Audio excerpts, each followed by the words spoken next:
আসসালামু আলাইকুম।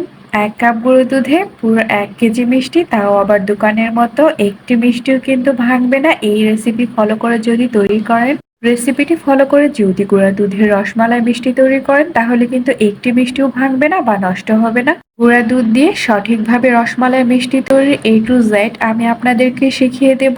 Welcome to my channel and 3i cook and 3i cook চ্যানেলে আপনাদের জন্য থাকছে সবচেয়ে সহজ সহজ রেসিপিগুলো। তাহলে চলুন দেখে নিই। গুঁড়া দুধের এই রসমালাই মিষ্টিটি তৈরি করার জন্য প্রথমে একটি প্লেটের মধ্যে আমি ১ কাপ ফুল ক্রিম গুঁড়ো দুধ নিয়ে নিচ্ছি। আমি এখানে ডানো ব্র্যান্ডের গুঁড়ো দুধ নিয়েছি। অবশ্যই ভালো মানের গুঁড়া দুধটা নেওয়ার চেষ্টা করবেন। ডানো অথবা ডিপ্লোমা ব্র্যান্ডের যে কোনো গুঁড়া দুধ দিয়ে কিন্তু এই রসমালাইটি তৈরি করে নিতে পারবেন। এরপর ১ চামচ ঘি দিয়ে দিচ্ছি। অবশ্যই কিন্তু ঘিটা ব্যবহার করার চেষ্টা করবেন। যদি হাতের কাছে ঘি না থাকে তাহলে কিন্তু সাদা তেল দিয়ে তৈরি করতে পারেন। এরপর হাত দিয়ে গুঁড়া দুধটাকে ঘিয়ের সাথে খুব ভালো করে মিক্সড করে নিতে হবে। এই ধাপটা কিন্তু খুবই গুরুত্বপূর্ণ। যতটা ভালো মিক্সড করতে পারবেন গুঁড়া দুধের মিষ্টিটা কিন্তু ততটাই ভালো হবে। তাই এই ধাপটা সময় নিয়ে কিন্তু করতে হবে। গুঁড়া দুধের সাথে ঘিটাকে খুব ভালো করে মিক্সড করে নেওয়া হয়ে গেছে। এরপর আমি নিয়ে নিচ্ছি নর্মাল টেম্পারেচারে থাকা একটি ডিম। ডিমটাকে খুব ভালো করে ফেটিয়ে নিয়েছি। এরপর ডিমটা গুঁড়া দুধের মধ্যে এইভাবে করে দিয়ে দিচ্ছি। এরপর হাতের সাহায্যে ডিম ও গুঁড়া দুধটাকে খুব ভালো করে মিক্সড করে নিয়ে টাইট একটা ডো তৈরি করে নেব। অবশ্যই খেয়াল রাখবেন যাতে করে গুঁড়া দুধের এই ডোটা টাইট হয়, না হলে কিন্তু মিষ্টিগুলো ভেঙে যায়। একেবারে টাইট করবে না, গুঁড়া দুধের এই ডোটা যেন সফট আর টাইট হয়। রসমালাইয়ের জন্য টাইট একটা ডো তৈরি করে নেওয়া হয়ে গেছে। এখন ঢাকনা দিয়ে রেস্টে রেখে দেবো ৫ মিনিটের মতো। অবশ্যই মনে রাখবেন এই ডোটা কিন্তু ৫ মিনিটের উপরে রেস্টে রাখা যাবে না, এতে করে মিষ্টিগুলো কিন্তু একদমই শক্ত হয়ে যেতে পারে।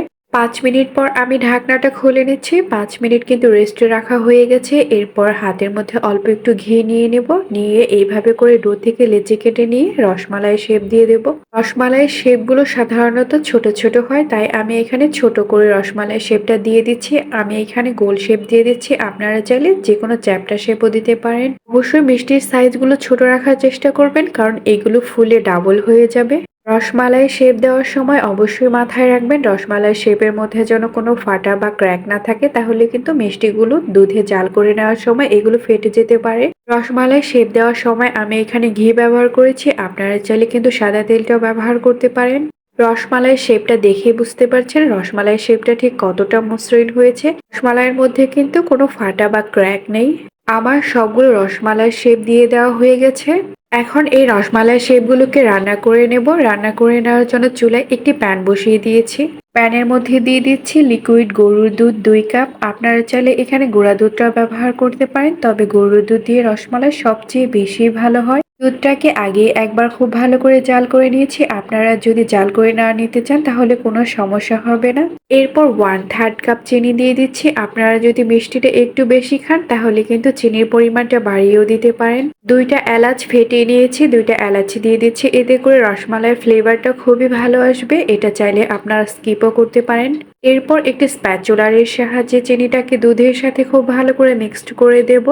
চিনিটাকে দুধের সাথে খুব ভালো করে মিক্সড করে দেওয়ার পর চুলার আঁচটা মিডিয়াম হিটে রেখে দুধটাকে একবার ভালো করে বলক দিয়ে নেব। দুধটাতে একবার খুব ভালো করে বলক চলে এসেছে। দুধটাকে ঘন করে জাল করে নেওয়া যাবে না কিন্তু। এরপর তৈরি করে রাখা রসমালাইয়ের শেপগুলো এই ফুটন্ত দুধের মধ্যে আমি দিয়ে দেব। রসমালাই শেপ ফুটন্ত দুধে দেওয়ার আগে চুলার আঁচটা কিন্তু লো টু মিডিয়াম হিটে রাখতে হবে। রসমালাই শেপগুলো ফুটন্ত দুধের মধ্যে দিয়ে দেওয়া হয়ে গেছে।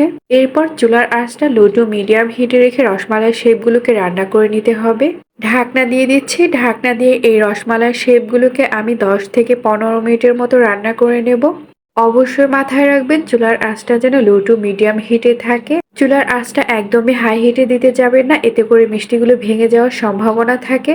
রসমালাই শেপগুলো রান্না করে নেওয়ার সময় ২ মিনিট পর পর আমি ঢাকনা খুলে রসমালাইগুলোকে এভাবে করে নেড়েচেড়ে দিয়েছি। এরপর ঢাকনা দিয়ে দিচ্ছি। অবশ্যই কিন্তু ২ থেকে ৩ মিনিট পর পর এভাবে করে ঢাকনা খুলে দিতে হবে, না হলে কিন্তু দুধটা উতলিয়ে পড়ে যাবে। দেখেই বুঝতে পারছেন রসমালাইয়ের শেপগুলো ঠিক কতটা ফুলে উঠেছে। এইভাবে করে প্যানের হাতলে ধরে রসমালাইয়ের শেপগুলো এভাবে নেড়েচেড়ে দিতে হবে। রসমালাইয়ের শেপগুলো নেড়েচেড়ে দিতে চামচ ব্যবহার করার কোনো দরকার নেই, এতে করে মিষ্টিগুলো ভেঙে যাওয়ার সম্ভাবনা থাকে। এরপর ঢাকনা দিয়ে দিচ্ছি। ঢাকনা দিয়ে রসমালাইয়ের শেপগুলো ১০ থেকে ১৫ মিনিটের মতো খুব ভালো করে রান্না করে নেব।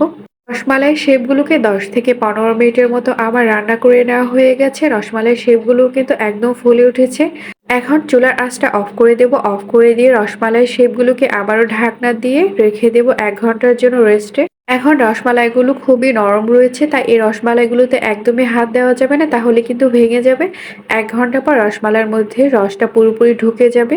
১ ঘন্টা পর রসমালাইগুলোকে আমি একটি বোলের মধ্যে নিয়ে নিচ্ছি। রসমালাইগুলো কিন্তু মাশাআল্লাহ খুবই সুন্দর লাগছে দেখতে, আর খেতে যে কতটা লোভনীয় ছিল বলে বোঝানো যাবে না।